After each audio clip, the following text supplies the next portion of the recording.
Today I'm sharing with you a simple and free tool that I'm using in our homeschool to help my kids develop an attitude of gratitude. By the end of this video, you'll get an idea for how you can help your kids move from a grasping and unhappy mindset to one that is more appreciative and thankful. I'm Leslie, and I'm in my 6th year of homeschooling my 3 boys.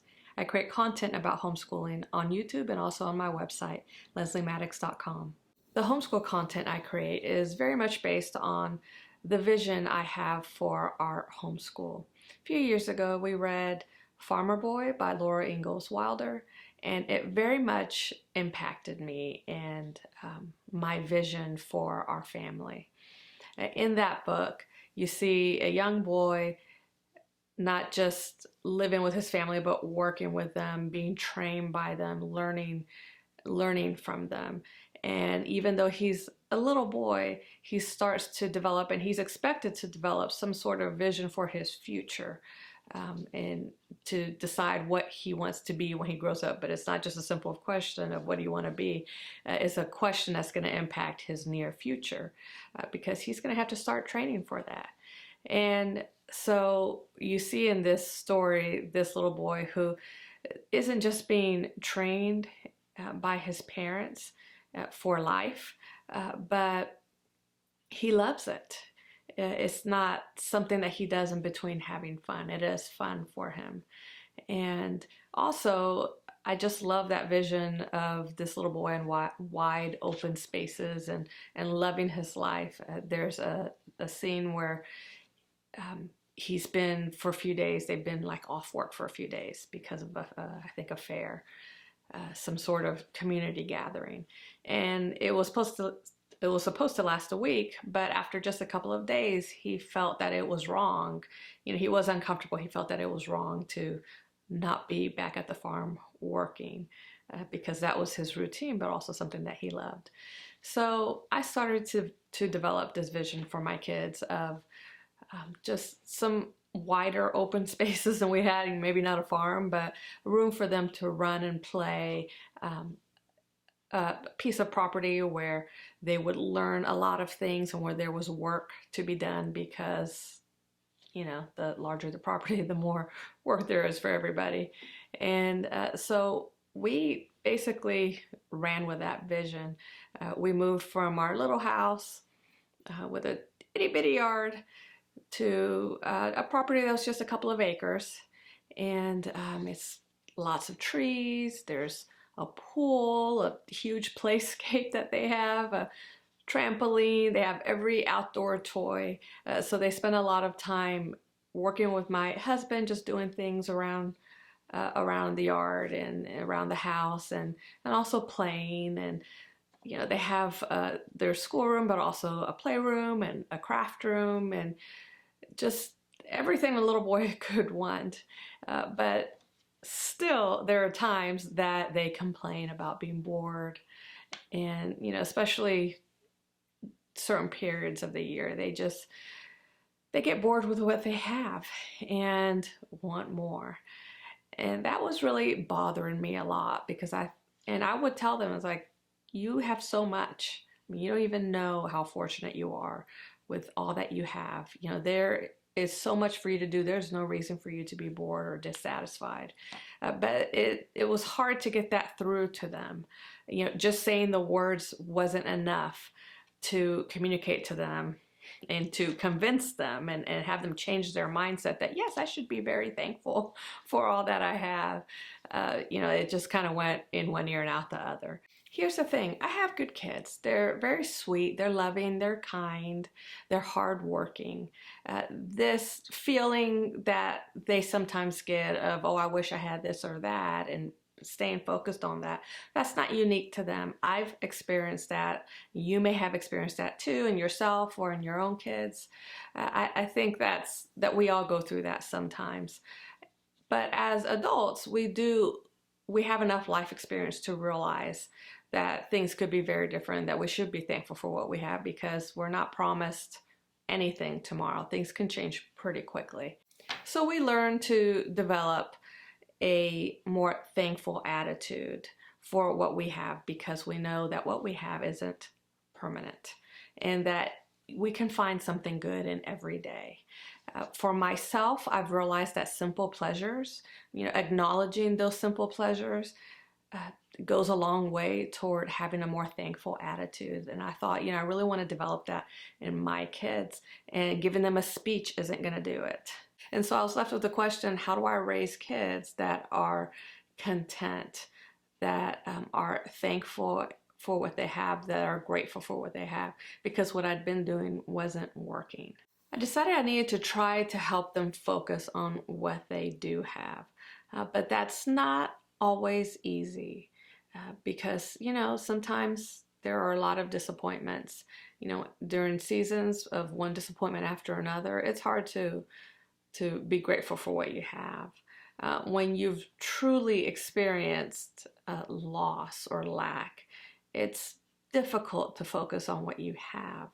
When you struggle with perfectionism, and I have a child that does very much struggle with perfectionism, it's very difficult to be content with what you have, because there's always that mythical perfect day or perfect moment that you're never going to have, because life just isn't perfect, and if you do have a perfect moment, it's fleeting. And so trying to even get back to that can be full of struggle and disappointments. But I knew I needed to keep trying, because a sincere appreciation and acknowledgement of simple pleasures, I feel, is key to long-term happiness. And I want that for my kids. I would like them to have, in the long term, not just when they're living in my home, but adults, that they do have a lot of contentment, that's an easy place for them to go. So I decided to focus on simple pleasures and not passive thankfulness. For example, being thankful for the food that you have.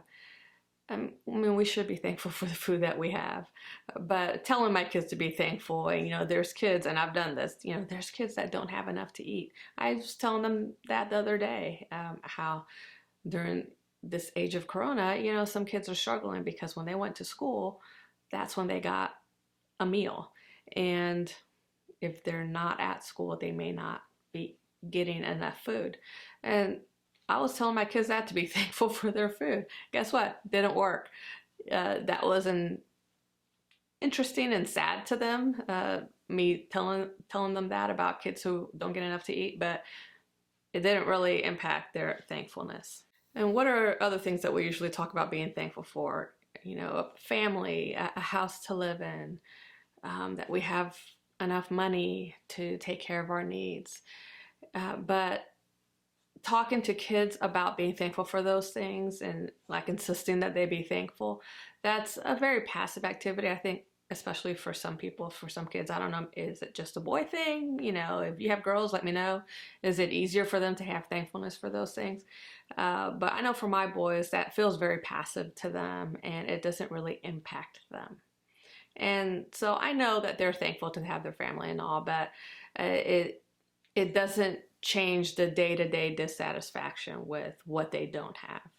And I think that's typical. I think kids have trouble connecting with these types of thoughts unless they've truly had lack in one of those areas, unless they've truly lost a family member, or truly haven't had enough to eat, or haven't had a place to live, or haven't had money to get basic things. It's difficult for kids to connect with those things. But you know what kids can connect with? Simple pleasures. They can connect with things like being thankful that they have like hot chocolate with whipped cream on top and sprinkles. They can connect with having fun playing with friends or cousins, and being thankful for that. They can connect with being thankful for a party that they get to go to, or jumping on the trampoline with daddy. They can connect with being thankful for a little adventure that they go on with their families, or a trip to the zoo, or a walk to the park. Our kids can connect with those things and feel sincere appreciation for those things. So I decided to create an activity to help my kids to have this habit, to develop this habit of being thankful for the simple everyday pleasures. It's an activity that I've been doing since the beginning of the year. It's really helped me to focus on the good. So when this school year started around, I decided to incorporate this habit into my kids' days as well. So I created a simple journaling page for my kids. What they do is they write down each school day the best part of the previous day. What was the highlight of that day? What was the thing that they loved the most about it? And it's just something that's sincere to them, like something that they're sincerely thankful for. And like for my kids, sometimes it's something like jumping on the trampoline with daddy, and sometimes it's watching TV or playing a new iPad game. You know, things that I'm like, oh, I wish that they'd be thankful for something other than that. But you know what? That was a pleasure for them. And that was something fun for them that they're sincerely happy about. And so that's all I expect, that they write a phrase or a sentence of something that they were really grateful for the previous day. I put this journaling page into their morning work binder. So they do this each school day in the morning. And they think about the previous day and what was something I was thankful for. And they do get a little bit of guidance from me. You know, they know that I look at their morning work binders every morning to make sure that they've done what they need to do. And I look over that page. And if I see something like, you know, watching TV 5 days in a row, that's the highlight of their day. You know, I have a conversation with them, because I don't know if that's truly the highlight of their day, or if it's just kind of a little bit of laziness and writing that down. It's like, oh, I'm just going to put that down just to be done with it. And so I did have a little talk with one of my kids saying, I need you to think of something else to be grateful for that day. Because I think sometimes it's just that he just didn't stop to think. Also, if they say, I can't think of a highlight, you know, sometimes when they're grumpy in the morning or haven't been getting their way in some way, they kind of go on strike in happiness. Like, I'm not going to be happy. I can't think of anything I liked. I can't think of anything good. And so I will sometimes have to prompt them and remind them of different things that happened during the day. Like, hey, you were outside playing with your brother. You had so much fun. I mean, you came in having had so much fun.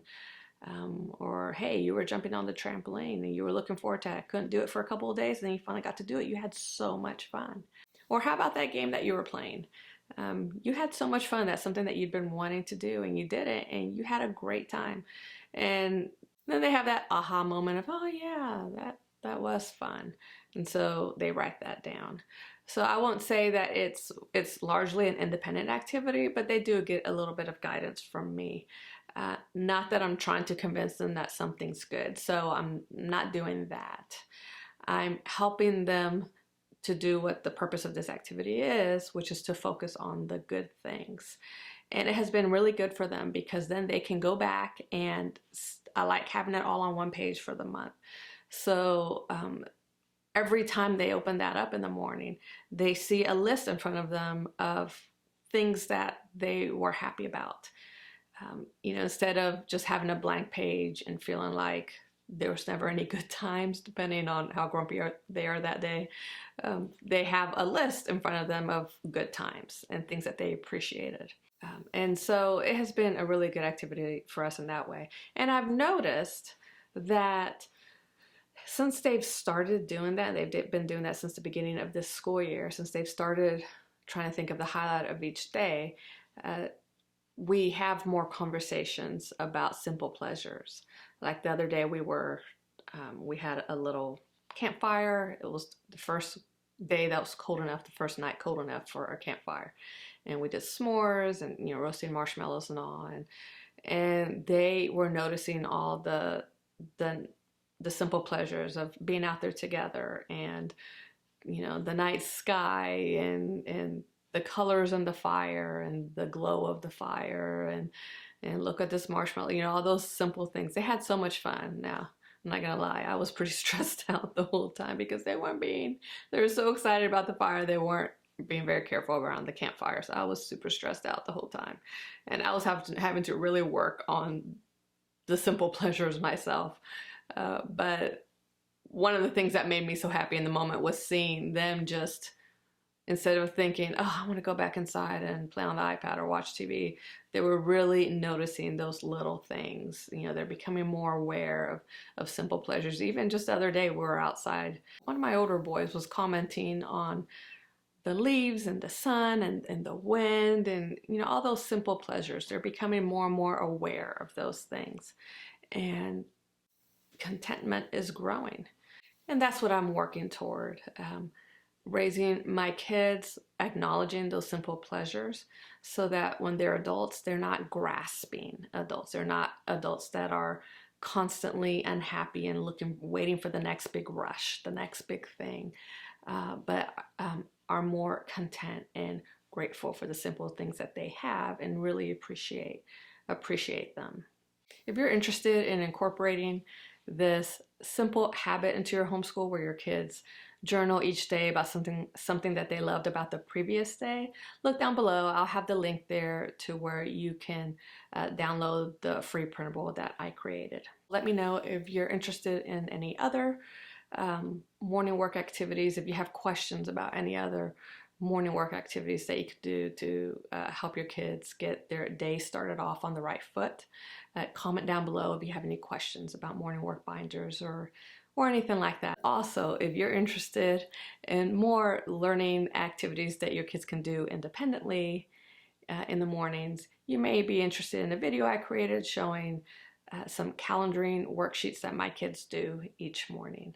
I'll link that down below, or it'll be linked around here somewhere. You could check that out. Thank you so much for watching. I appreciate you, and I will talk to you in the next video. Bye-bye.